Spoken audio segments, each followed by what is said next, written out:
J'avance pas en me disant que ça va être difficile, je avance en me disant que ça va être intéressant.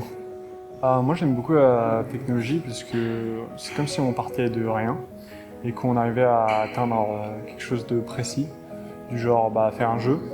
Là, j'étais pris pour faire la filière RIOC, donc réseau informatique et objets connectés en alternance.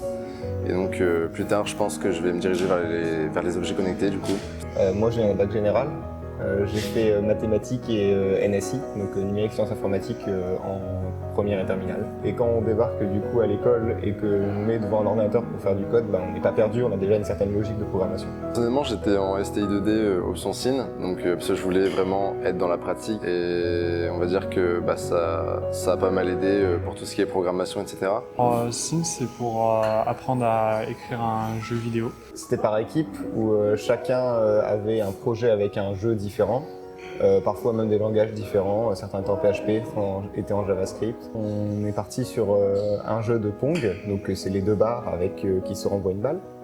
Et en fait, on s'est dit c'est un jeu qui globalement est assez connu, donc beaucoup de gens ont déjà dû le faire. Donc on a voulu partir d'un programme qui le faisait déjà pour un joueur avec une intelligence artificielle et l'adapter pour 2 joueurs. Et en fait, en le faisant, on s'est très vite rendu compte que c'était soit très compliqué, soit voire impossible. Et au final, en partant du coup de cette erreur de vouloir partir d'un code déjà existant, on s'est retrouvé en fait à quasiment tout réécrire et on a gardé au final pas grand chose. Un quart du code peut-être.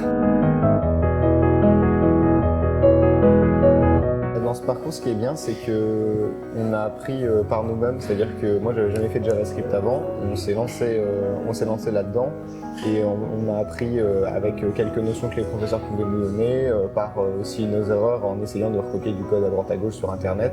Et finalement, on est arrivé à un code qui ressemble plus du tout que celui duquel on était parti à la base. Si tu es intéressé par l'informatique, vu que c'est un parcours tellement large et que tu sais pas encore ce que tu veux faire, tu peux toujours le voir pendant tes études de toute façon. Vu qu'on voit de toute façon tout, tu peux ensuite te spécialiser. Donc te mets pas la pression.